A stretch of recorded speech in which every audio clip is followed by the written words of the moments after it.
ইসরায়েলে ব্যাপক অর্থদণ্ড, অর্থনীতির চাকা অচল হওয়ার একেবারে আশঙ্কা রয়েছে।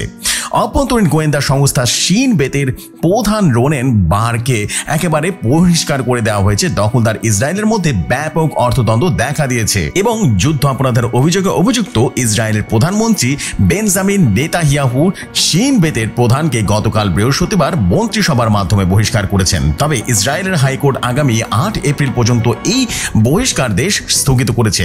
তার সত্ত্বেও নেতানিয়াহু জোরপূর্বক এটি কার্যকরের চেষ্টা চালাচ্ছে। এমন সময় দখলদার ইসরায়েলের শ্রমিক ইউনিয়ন ইসরাদূতের প্রধান আরমন বার ডেভিডকে হুমকি দিয়েছে, যদি নেতানিয়াহুর সরকার আদালতের আদেশ অমান্য করে, এটি কার্যকর করে, তাহলে তিনি বসে থাকবেন না।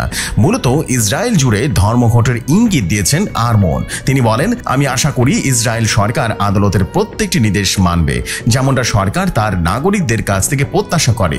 হিজবুল্লাহ দ্রুত অন্যান্য সংগঠন এবং ইসরায়েল আইনের সরকার আইনের ঊর্ধ্বে নয়। তিনি আরো বলেন, আমরা সরকারের পৃষ্ঠপোষকতার নৈরাজ্যে পতিত হওয়ার দ্বার প্রান্তে আছি। আমি ইসরায়েলের সমাজ সংস্থার ধ্বংস হতে দেব না। ইসরায়েলের সরকার আদালতের নির্দেশ মানতে চায় না, এটি অগ্রহণযোগ্য। নেতানিয়াহুর প্রতি হুঁশিয়ারি দিয়ে শ্রমিক ইউনিয়নের এই নেতা বলেন, সরকার যেন সীমা অতিক্রম না করে। এর আগে ইসরায়েলের সুপ্রিম কোর্টের সাবেক প্রেসিডেন্ট আহরন বারক বলেন, শিন বেতের প্রধান এই অ্যাটর্নি জেনারেলকে বহিষ্কারের মাধ্যমে নেতানিয়াহুর সরকার ইসরায়েলের গৃহযুদ্ধ ডেকে আনছেন।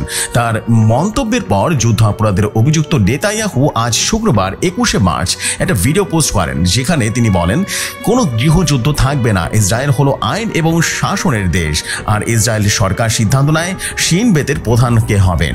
এদিকে শিন বেতের প্রধানকে বহিষ্কার করা নিয়ে সাধারণ ইসরায়েলের ভিতরে ব্যাপক ধরনের বিক্ষোভ করেছেন।